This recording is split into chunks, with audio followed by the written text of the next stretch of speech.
Buenas noches, bienvenidos al banquillo, gracias por estar con nosotros hoy. Vamos a abordar el tema del transporte público en nuestro país, las respuestas que se están dando por parte del Estado y el compromiso que se requiere del empresario del sector y también del usuario. Estos temas los desarrollamos con el abogado Rafael Barahona, presidente comisionado del Instituto Hondureño del Transporte en Honduras. Rafael, ¿qué tal? Buenas noches, bienvenido. Buenas noches, siempre agradecido con Dios en primer lugar que nos permite estar en este programa.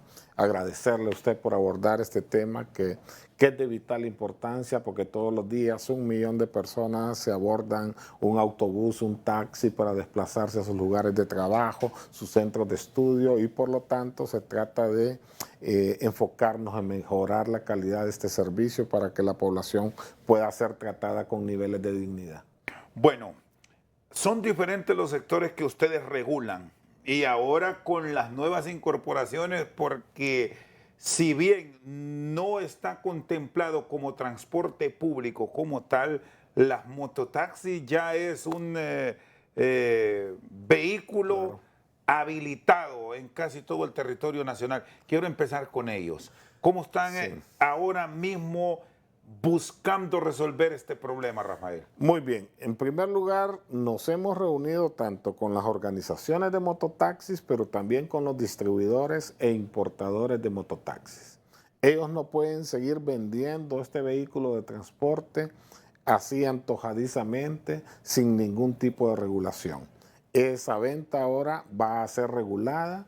Estamos ya a punto de suscribir en los próximos días un mecanismo que nos va a permitir en línea a ellos, en tiempo real, consultar si Juan Pérez llegó a comprar una mototaxi, primero si es concesionario del sector de transporte de mototaxi o si tiene una solicitud en trámite para operar ese tipo de concesión, o si esa persona ya es concesionario, si tiene la opción en este momento por la vida útil que tiene tal vez la mototaxi de 5 años, si ya está en mal estado y si tiene derecho a hacer un cambio de dicha unidad.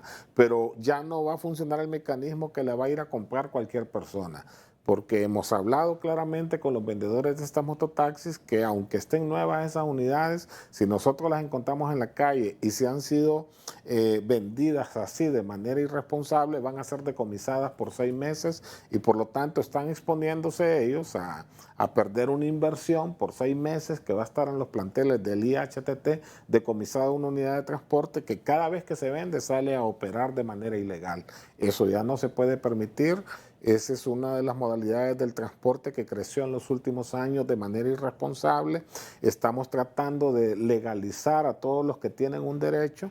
De hecho, hemos emitido cerca de 1000 certificados de operación en diferentes partes del territorio nacional, pero es un componente de 12,000 mototaxis aproximadamente que hay que legalizar, que habían estado operando de manera irregular en todo el país. Ahora, con los alcaldes, ¿cómo están coordinando la operación de las mismas? Porque se ha denunciado que muchos alcaldes, sin tener la facultad, por lo menos lo que conocemos nosotros de ley, o usted nos aclara, Rafael, entregan permisos. ¿Es válido eso o cómo lo están manejando? Es completamente ilegal que una corporación municipal o un alcalde esté emitiendo permisos de operación al sector transporte. Lo hacen bajo el argumento, Rafael, de que son clave para el desarrollo turístico. Es decir, eso no vale ya. No.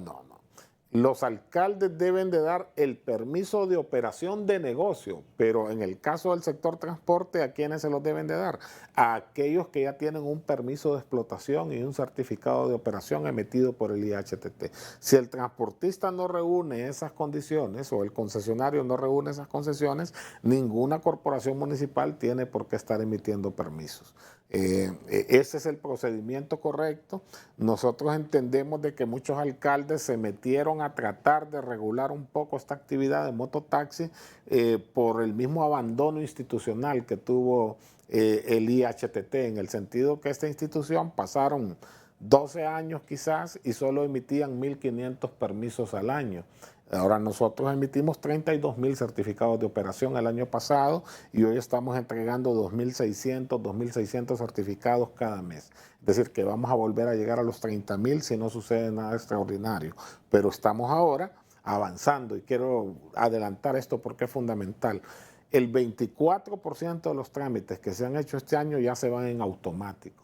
Es decir, que el mismo día que lo solicita el concesionario, el mismo día le estamos dando su certificado de operación completamente renovado. Y eso es importante y estamos como objetivo queriendo ver si llegamos al 40 o 45% para cerrar al año y que el próximo año ya todos los trámites sean automáticos en el IHTT.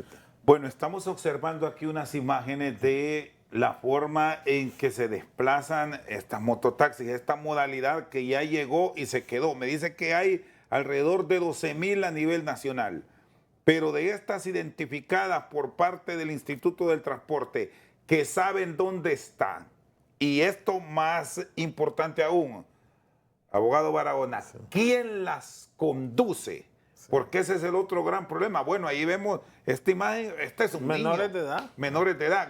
El gran problema de la movilización. Sí, y tampoco existía a nivel de dirección de tránsito, donde se emiten las licencias de conducir, una licencia específicamente para conducir este tipo de unidad de transporte, pero ahora ya lo existe recientemente. Entonces, hay 12.200 mototaxis que fueron censadas al año 2017. ¿Censadas? Censadas. No con permiso. No con permiso. De esas 12.200, nosotros hemos emitido más de 700 permisos de explotación y certificados de operación a 700 unidades de transporte este año. Vamos lento en esa modalidad porque no solo es de emitir los permisos, es de que ellos complementen todo los requisitos documentales que lleva el expediente para poder optar al permiso de explotación. En la medida que ellos van completando un expediente, vamos emitiéndole el permiso respectivo. Entonces le hacemos un llamado a esos 12.200 mototaxis, bueno, ahora menos, como 11.200 quizás, que lleguen a complementar sus expedientes, porque va a haber un momento en que si no lo hacen, tanto la autoridad de tránsito como nosotros mismos, vamos a empezar a detener y a decomisar esas unidades de transporte. ¿Y esto cubre todo Honduras? Sí, esto lo digo porque nosotros estamos en primera instancia legalizando todas esas unidades del transporte para pasar al siguiente paso, a certificar a las personas que conducen dichas unidades. Un decomiso de una unidad de estas, actualmente, ¿cuánto es la sanción? El cobro, la sanción. Sí, por andar operando sin ningún tipo de documentación y si no acredita que ya tiene un trámite ante el instituto, la sanción anda por 11.000 lempiras y un decomiso hasta de 6 meses que podemos nosotros retener la unidad. Ahora, la movilización de las mismas, ¿cómo le están regulando? Y de esto, a ustedes como autoridad, al mismo tránsito les llueve sobre mojado porque ya dejaron de circular en áreas donde fue común verlas. Sí. Y esto es para todo Honduras, sí, Rafael.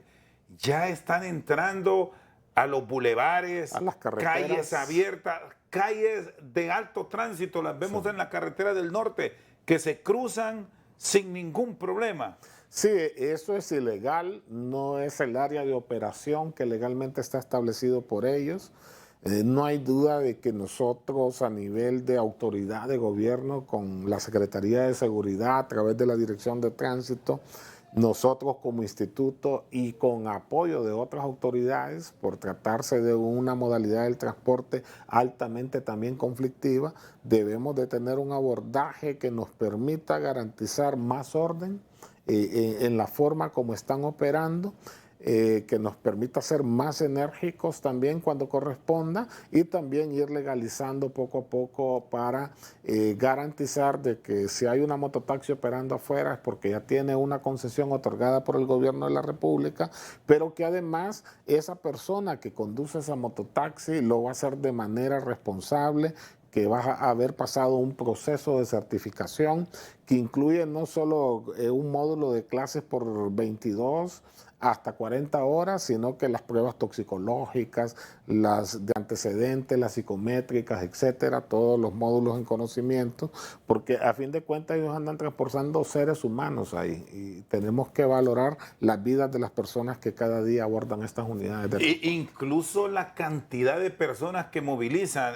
Recuerdo ahora un accidente en Santa Bárbara, donde hubo muertos, pero en un vehículo de estos, increíble, iban 11 personas, una cosa inaudita. Sí, son los niveles de irresponsabilidad con que se están abordando algunos dueños de estas unidades o algunos motoristas de estas unidades precisamente de transporte, pero todo parte de ahí.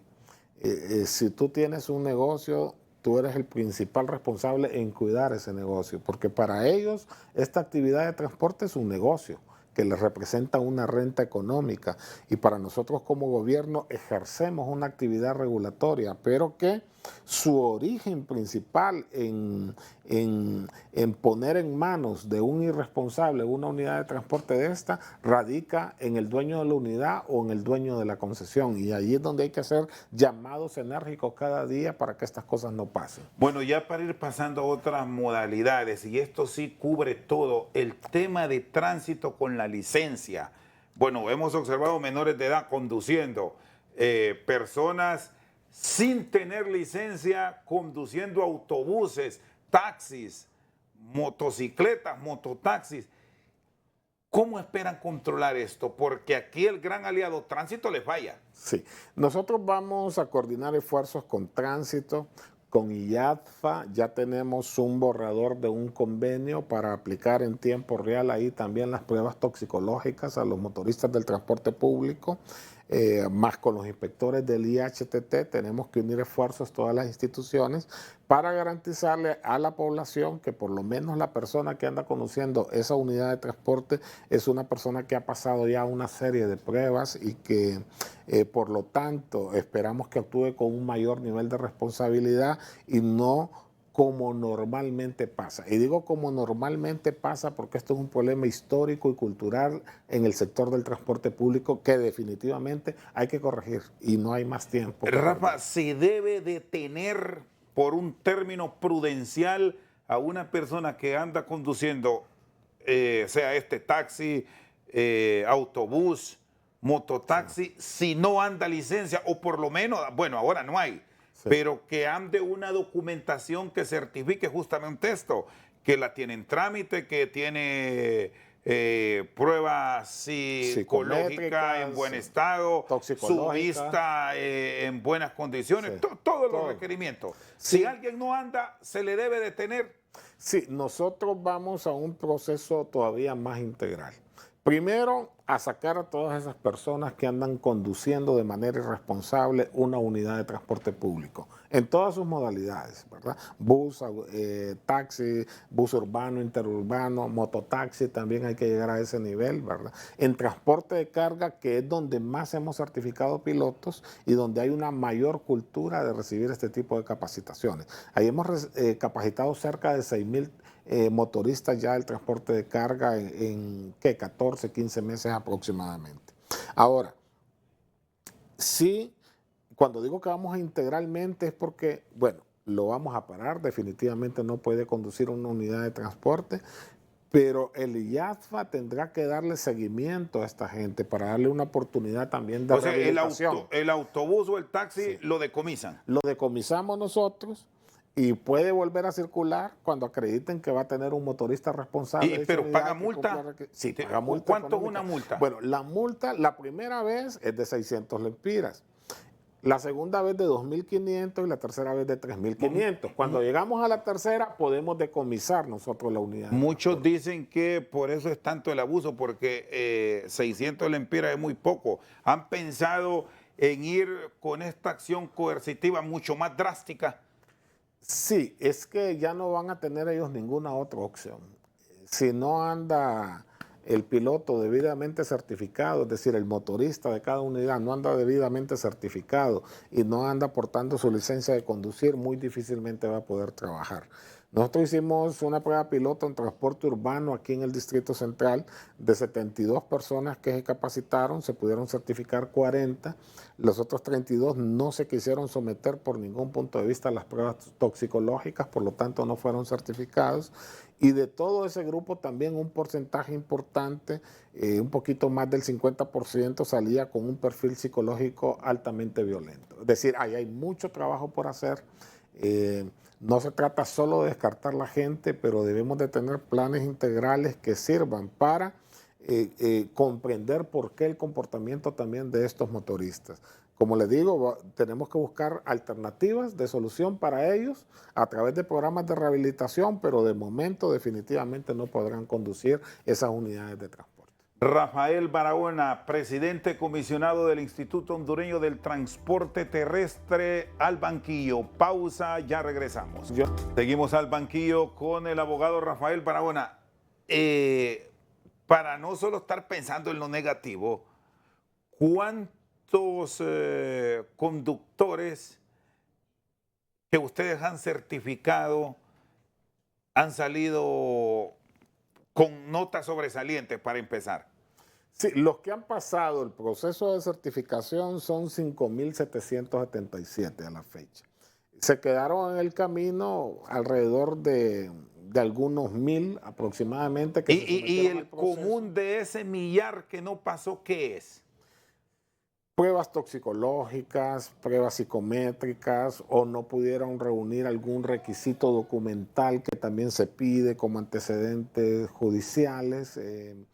Algún fallón tuvieron ellos y no concluyeron su proceso. Pero aquí hay algo interesante, Rafael. Sí. Es que algunos de ellos, y vamos a plantearlo de eso para ir al otro lado, es que se drogan. Bueno, seguramente toman una bebida embriagante o van con un alucinógeno mucho más fuerte. Seguramente hay problemas de ese tipo. Nosotros eso sí lo pudimos medir bien aquí en el Distrito Central, donde 30 o 32 de los 72 que se sometieron no quisieron por ningún motivo someterse a la prueba, por lo tanto tampoco fueron certificados. Ahora, en esto yo quiero partir de algo. Los dueños de estos autobuses, que son los concesionarios, son los que tienen el primer nivel de responsabilidad. Porque les dan siempre estos buses. Porque si usted sabe que una persona se está drogando, que no está apta, que no tiene una licencia de conducir, que no se quiere certificar, como lo indica la ley de transporte terrestre, entonces ¿por qué le va a dar usted esa unidad de transporte? De manera irresponsable, sabiendo que son seres humanos los que día a día abordan estas unidades. Entonces, no se puede estar permitiendo eso. El primer filtro es ahí. Y han encontrado en operativos realizados conductores que no pasaron estas pruebas, que no están certificados, que andan al frente de un autobús, un taxi, qué sé yo. Sí, a ese nivel todavía no hemos llegado, pero sí les quiero decir algo. Nosotros tenemos casi un año de estar abordando el tema de modernización del transporte para San Pedro Sula y para Tegucigalpa. El proyecto de modernización lleva todos estos componentes, que incluye la depuración del personal que está conduciendo todos estos autobuses. Es parte de ese proceso de modernización, además de los otros componentes tecnológicos de seguridad, videocámara, terminar con el problema de pelea de rutas, un solo sistema de transporte integral de manera ordenada. Si los concesionarios del transporte público no muestran una voluntad real este año de hacer inversiones en ese tema, como gobierno de la República vamos a tener que tomar decisiones radicales para transformar el servicio del transporte y beneficiar a la población. Esas acciones que anuncia a futuro, si finalmente no quieren entrar a la modernización, ¿es la nacionalización? Es que no abrir las concesiones. No queda otra alternativa. La estamos revisando, la estamos discutiendo por lo siguiente. No es posible que el transporte público a nivel urbano siga funcionando de la forma en que está funcionando, de manera irresponsable y prestando un servicio deplorable para la población. y que además de que el pasajero está pagando 13 lempiras, que el gobierno está subsidiando 3 lempiras en el pasaje por cada uno de esos pasajeros. No es posible que el gobierno del año pasado a este año va a erogar cerca de 1.000 millones de lempiras y que los transportistas hoy en día, cuando usted les pregunta cuánto de ese dinero van a dejar ustedes para renovar flota y para entrar el proyecto de modernización. En San Pedro Sula tenemos más de 6 meses de estar listos con todos los estudios. Un banco importante aquí del país está también analizando seriamente entregar ese financiamiento.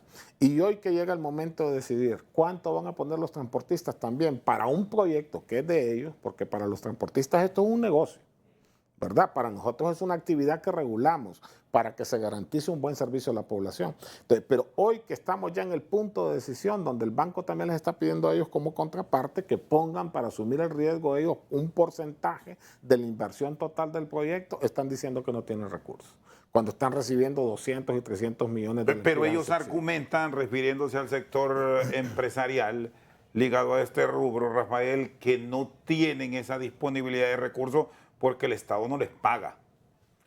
Le estoy diciendo que entre el año pasado y este año, el gobierno de la República va a terminar erogando cerca de 1.000 millones de lempiras, de los cuales ya se pagaron un poco más de 600 millones de lempiras. Entonces, que ya lo recibieron, que ya los tienen en sus cuentas, y cómo es posible que ahora que se les dice, ya estamos en el momento de decidir, ustedes qué van a poner, porque los bancos o cualquier persona que venga a financiar un proyecto de este tipo les va a pedir una contraparte, como suele suceder en cualquier cosa. Si usted compra un carro le piden una prima, si usted compra una casa le piden que ponga una prima, si va a poner su propio negocio le pide el banco que usted asuma algo, que ponga el riesgo, que ponga un bien, que ponga algo, y ellos no quieren poner absolutamente nada.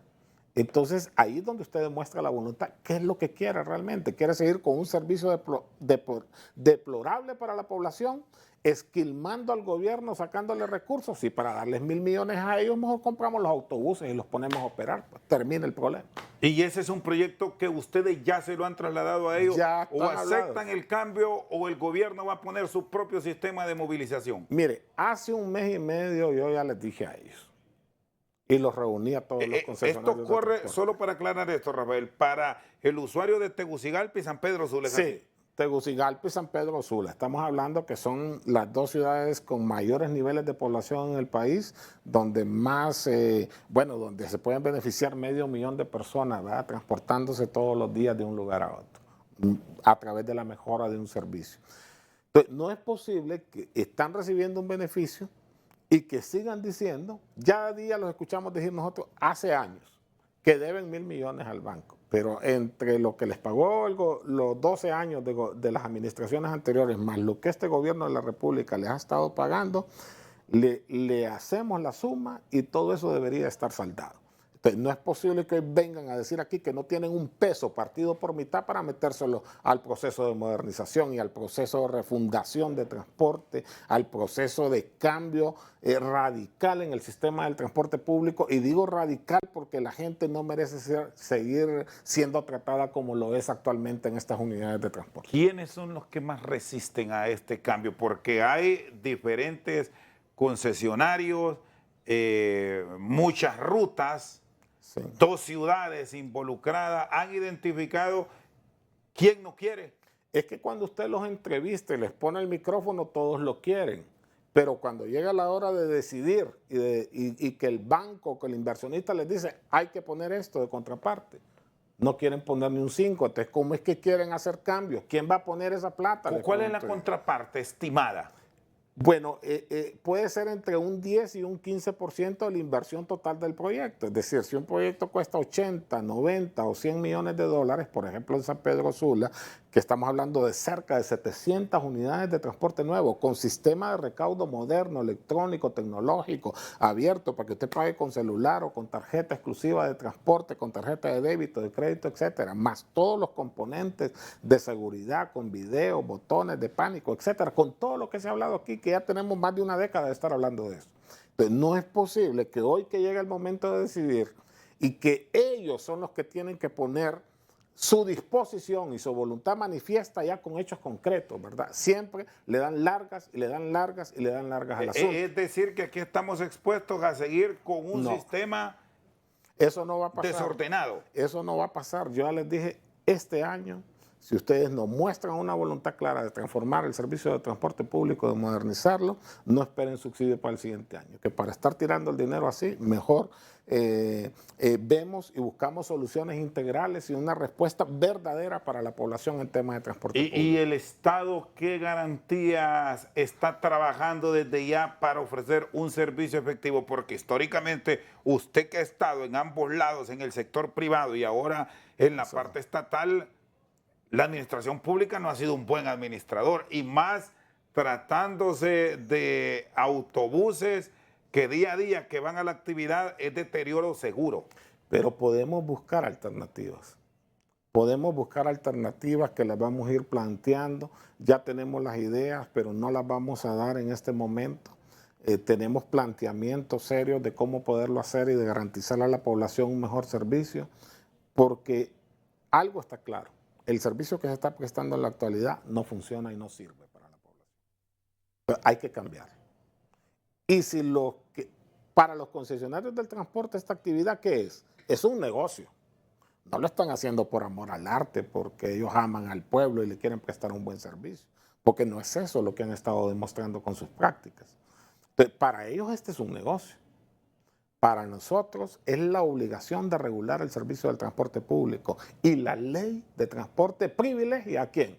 A la población, no al concesionario del transporte.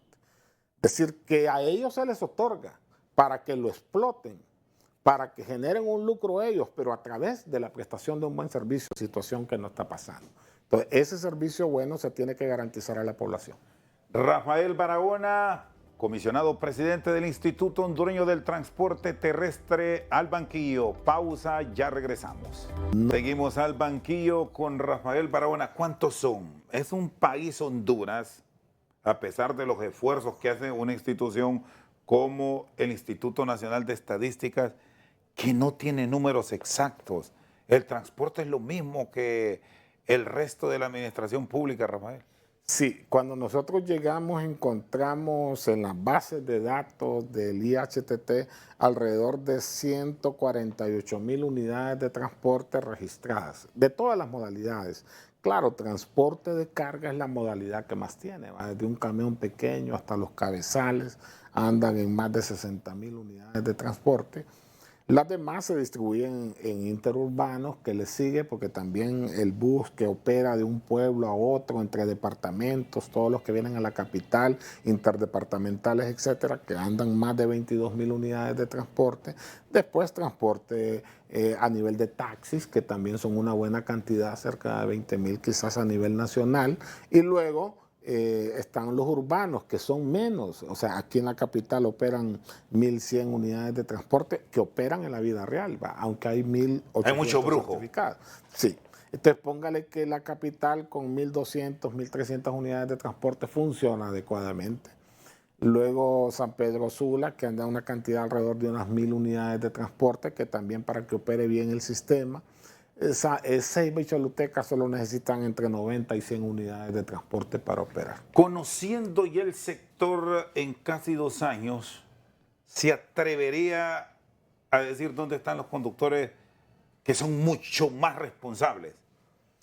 En transporte de carga y sobre todo en transporte de carga especial que jala combustible, ahí hay protocolos de mucha exigencia de parte de las empresas que contratan este tipo de transporte, y luego el transporte de carga a nivel general, que por lo menos hay una cultura de someterse a los procesos de certificación del IHTT, porque es requisito indispensable para que le emitan una licencia de conducir pesada. Entonces, ahí es donde encontramos por lo menos mayor anuencia a recibir los procesos de certificación y a someterse a todas las pruebas. Luego, el más desordenado compite mototaxi con el sector urbano de aquí del Distrito Central y de San Pedro Sula. ¿Y los taxis cómo están? En taxis hay 2 generaciones de taxistas. Hay generación de taxistas que son muy responsables, gente seria, gente mayor, que trata con respeto a sus pasajeros. Y hay otra generación que que no cumple esos estándares, que hay todavía mucho trabajo por hacer, sin duda alguna, pero es un proceso que va a ir más lento, Es que ¿verdad? Nosotros, es mentira que vamos a certificar 100,000 motoristas en un año, pero si vamos a dejar una cultura de cambio, si queremos dejar un transporte urbano mejor, más funcional y más eficiente, más cómodo y más seguro para la población, y queremos, por supuesto, avanzar. Hemos tenido avances estupendos en el instituto. Una institución que recaudaba 30 millones de lempiras cuando nosotros llegamos, a una institución que este año vamos a cerrar mínimo con 160 millones de lempiras. Le consultaba anteriormente de el tema del transporte urbano. Aquí en Tegucigalpa, nos vamos a quedar con Tegucigalpa y San Pedro Sula, donde incluso ya les han dado calificativos de rapilocos. Sí. Cuando nos dé estas estadísticas de conductores que no pasaron o no se atrevieron a ir a toda la certificación por asunto de unas pruebas que tienen que ver con droga, para que la población lo entienda, no fueron. No fueron. Y se entiende, aquí verlos circular en los bulevares, son del mismo concesionario los autobuses y van peleando con una normalidad pasmosa ya en la ciudad. Sí, esta semana vamos a tener una reunión importante entre varias instituciones. Va a estar el IP también como registro vehicular, pero ahí va a estar la dirección de tránsito, vamos a estar nosotros.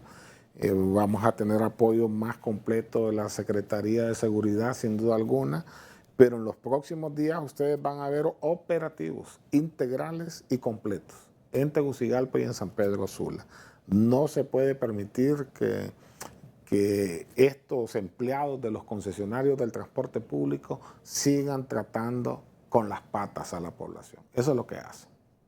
Están tratando mal a la población, no están prestando un servicio adecuado y vamos a exigir que el servicio sea dentro de los parámetros que tienen ellos establecidos. El que se supone que está prestando un servicio ejecutivo no puede seguir andando la gente como sardina dentro de un autobús. Tiene que ir solo la gente sentada, tiene que ir la gente con su aire acondicionado, tal cual fue el servicio que fue diseñado en esos buses de 30 pasajeros tipo Coaster. Eso no lo cumplen nunca. Lo que me acaba de decir aire acondicionado, eso es utopía. No, eso solo pasó los primeros meses. Después ese servicio desapareció y se volvió tan deplorable que creo que más deplorable que como existía antes con los buses grandes. Porque capaz si viene la exigencia frecuente, que por cierto, este fin de semana tocó el bolsillo de toda la población porque subió el diésel.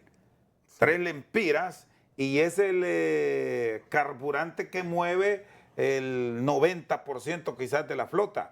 Y siempre que se dan este tipo de movimientos, viene aquello de la revisión de tarifa, que ya se volvió moneda de curso legal. Y usted me dice de aire acondicionado, van a pegar el grito al cielo. No, pero es que ese es el servicio que ellos deben de prestar y además el servicio, el diésel llegó a costar hasta 114 o un poquito más de lempiras y ahorita está a 92.50, está todavía en niveles muchísimo más bajos que los que llegó el año pasado. O sea, no hay absolutamente ninguna justificación para que no se ajusten al estándar de servicio que tienen autorizado en su contrato de concesión. ¿Cómo están de personal? Porque usted me dice que van a entrar de lleno con operativos y que esta vez sí van a ir con todo para la sanción, pero se irán a dar abasto para cubrir lo básico de Tegucigalpa, donde movilizarse, Rafael, bueno, usted lo hace en estas calles, es de altísimo riesgo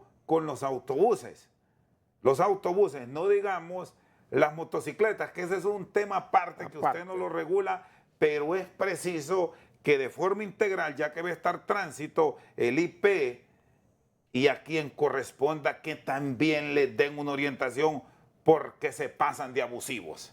Sí, no hay duda de que hay mucho trabajo por hacer, porque este es un tema cultural, de también los que andamos vehículos particulares o las motos, que hoy hay 300,000 o más motos normales circulando en las ciudades grandes y eso hace que se vuelva un caos en los semáforos y en otras áreas de la ciudad. Ahí pues no hay duda que es más la dirección de tránsito la que tiene poder coercitivo. Nosotros no vemos con los vehículos particulares, sí con el transporte público, donde vamos a ir con todas las exigencias de ley. Ya no hay más tiempo que perder. No vamos a permitir por ningún motivo que del diente al labio un concesionario del transporte diga que quiere modernizar, pero ya a la hora de los cohetes, como se dice, no quiere poner un Lempira partido por mitad para mejorar la flota, para mejorar el sistema de recaudo y para verdaderamente prestarle un mejor servicio a la población. ¿Cómo está en el personal? ¿Tiene el suficiente o Sí. es complicado actuar? No, aquí en la capital tenemos suficiente personal, tenemos varios programas que fusionamos cuando hacemos este tipo de operativos para tener la presencia necesaria con el acompañamiento, claro, del personal que ya tiene experiencia o de inspectoría que se deja acompañar por otros compañeros que también hacen otro tipo de trabajo de campo. ¿Cuál es la velocidad máxima para circular en Tegucigalpa del transporte público? ¿Hay algún protocolo a seguir, algún rango establecido o es a la libre, Rafa? No es a la libre, ¿verdad? Y de hecho en las ciudades no deben de haber velocidades, ni siquiera en los bulevares, para andar a mayor de 70 kilómetros. En los bulevares, Sí. mucho menos en las calles de Comayagüela. Usted tiene que andar despacio. Porque ahora me decía de los responsables que son los conductores que acarrean combustible y productos inflamables. Es donde mayor nivel de responsabilidad hay en los pilotos de transporte. Muchos de estos vehículos tienen un gobernador. No excede la velocidad más allá de que 80 kilómetros por hora, 80 kilómetros 70 kilómetros por hora. ¿Por qué no se puede aplicar este tipo de modalidad al transporte público? Poner un regulador que por muy nueva que esté la unidad no podrá ir a más de 50 kilómetros por hora, por citar un rango. Todo eso es el proyecto de modernización precisamente. GPS, cámaras de video, poderlas regular las velocidades, que anden normal, no van a tener ninguna justificación para andar peleando línea porque el sistema no va a funcionar quién se sube más en un bus en el otro, sencillamente es un servicio que van a prestar de manera sincronizada en cada estación de buses. Todo eso lo incluye el sistema de modernización. Y ahorita vamos a emprender un proyecto piloto con 250 unidades del transporte a nivel interurbano, con transporte de migrantes específicamente, estamos diseñando con cámara, con GPS y con todo el manejo de una plataforma que vamos a administrar la movilidad de estas unidades de transporte para saber en tiempo real dónde están, que no se están saliendo de las rutas autorizadas, que de regreso están garantizando también un respeto a la ley, que no vienen parando, sino que vienen directos y vacíos para regular una actividad que no queremos que compita con el sector de transporte interurbano que ya tiene concesiones en diferentes tramos de estos corredores. Ese es un proyecto que lo vamos a trabajar ya está prediseñado, vamos a la etapa de decisión, los transportistas van a poner parte de la logística y nosotros como IHTT el manejo de esa plataforma. Muy bien, Rafael Barahona con nosotros al banquillo. Pausa, ya regresamos. Seguimos al banquillo, está con nosotros el comisionado presidente del Instituto Hondureño del Transporte Terrestre.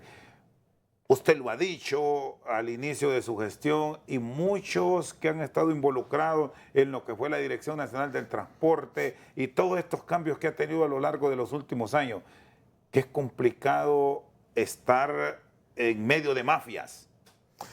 ¿Es eso lo que hay en el transporte? ¿Cómo han analizado, por ejemplo, Rafael, esto que me decía al cierre del segmento anterior, del control en el transporte interurbano? Esto de los migrantes se ha convertido en un negocio redondo y muchos se están quejando porque, como por arte de magia, quienes nunca habían estado en el rubro, ahora ya están.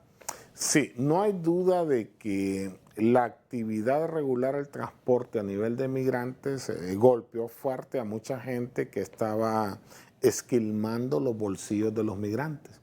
Antes, por hacer un corredor de oriente, digamos, de Trojes a las fronteras de Ocotepeque, antes un migrante tenía que pagar entre 500 y 600 dólares. Hoy hace todo ese recorrido pagando entre 50 y 52 dólares, más o menos. Entonces, claro, eso golpeó fuerte a muchos transportistas que se dedicaban a este rubro y que violentaban, digamos, los derechos humanos de las personas que por alguna u otra razón vienen huyendo de otros países y que tienen que hacer su tránsito obligatorio por esta patria. Luego esquilmaban sus bolsillos. Luego los asaltaban también en todos los tramos del corredor, ¿verdad? Y los asaltaban, me refiero a todo el mundo, ¿verdad? Tanto la delincuencia normal como la institucional que estaba establecida en aquel tiempo. Entonces, todas esas cosas terminaron. Hoy tenemos veeduría internacional. Ahí están metidas las ONGs que velan por el respeto de los migrantes en todo ese corredor. Se ha regulado y los precios que están cobrando son los precios razonables y autorizados por el IHTT.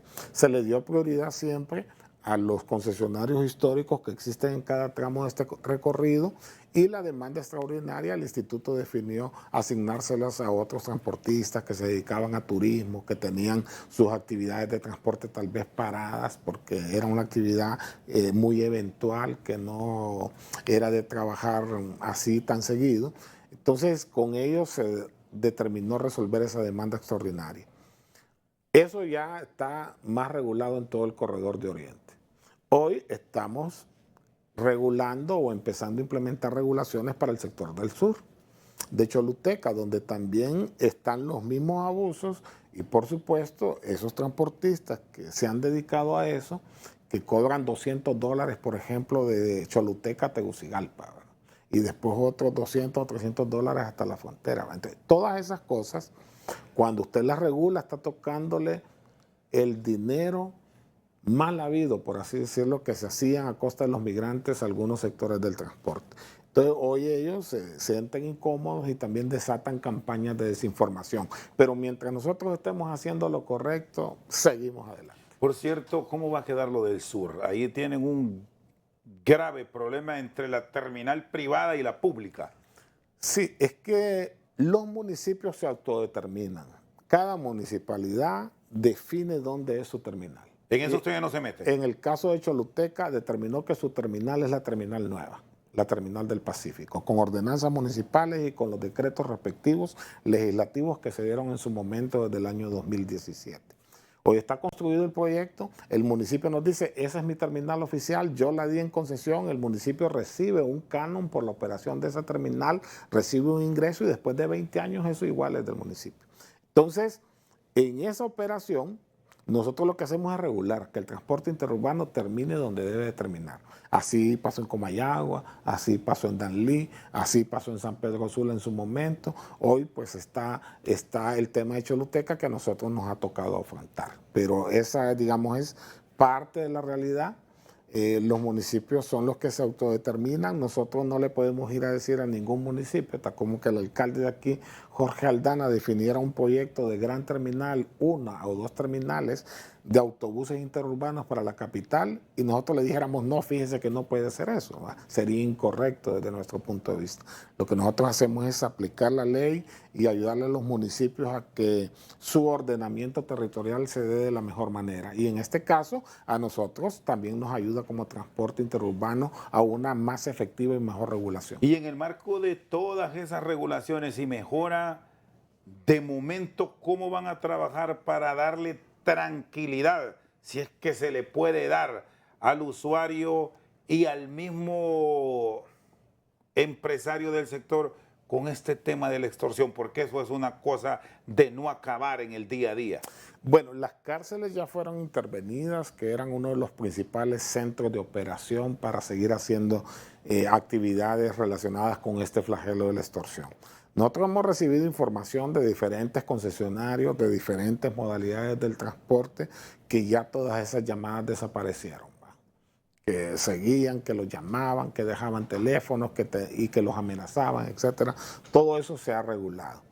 Entonces, esperemos que la estrategia de seguridad siga transitando de una manera positiva en esa dirección para terminar de una vez por todas con ese flagelo y con cualquier otro flagelo flagelo, perdón, relacionado con la seguridad que va a beneficiar a la población. Estamos confiando en que así va a ser y por eso le estamos apostando también a la modernización del transporte público para que la gente pueda transportarse de una mejor forma.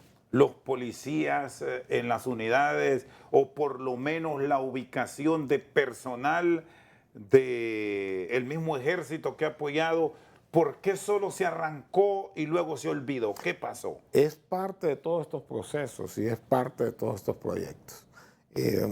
Es una estrategia que la maneja la Secretaría de Seguridad, por supuesto, en lo que tiene que ver con seguridad, pero nosotros, por supuesto, generamos también algunos espacios para poder vincular y complementar toda esta operación. No hay duda de que en el transporte público, en las principales estaciones de autobuses o en aquellas estaciones conflictivas o en aquellas rutas conflictivas, deberá de andar permanentemente apoyo policial o militar acompañando como toda esta operación de seguridad, más las videocámaras, más un sistema efectivo de comunicación, más los GPS. Es que todo esto es integral, ¿verdad? Y por eso nosotros le queremos apostar a eso, porque tiene componentes importantes de seguridad. Pero cuando usted ve que los mismos concesionarios del transporte público, ya a la hora de tomar decisiones y en el momento que también pueden decir, sin ninguna justificación, que no tienen dinero, ¿va? Porque el gobierno les está desembolsando subsidios. Entonces, ¿cómo es posible que no puedan reservar una parte de ese subsidio para decir, vamos a invertirle pues al transporte, creemos en esto, que ha sido el negocio de ellos para toda la vida? Y entonces prestémosle un mejor servicio a la población y además lo van a hacer rentable, más rentable desde el punto de vista económico también para ellos si logran ser más eficientes. Rafael, y en este proyecto de modernización, ¿va a jugar algún papel el Trans 450 o eso es algo ya olvidado, desechado, que no sirve? Bueno, ese era un proyecto municipal. Recuerde que fue un proyecto concebido a nivel de municipalidad en su momento, con préstamo que otorgó el BID, con el aval del gobierno central, por supuesto, pero ya el mismo alcalde indicó claramente que ese proyecto para ellos no avanza, no continúa, pero sí estamos complementando, digamos, ideas y esfuerzos para hacer que el sistema de transporte público funcione adecuadamente para los capitalinos. Rafa, gracias, muy amable. Para servir. Rafael Barahona, presidente comisionado del Instituto Hondureño del Transporte Terrestre, esta noche con nosotros al banquillo. Por su sintonía, muchas gracias.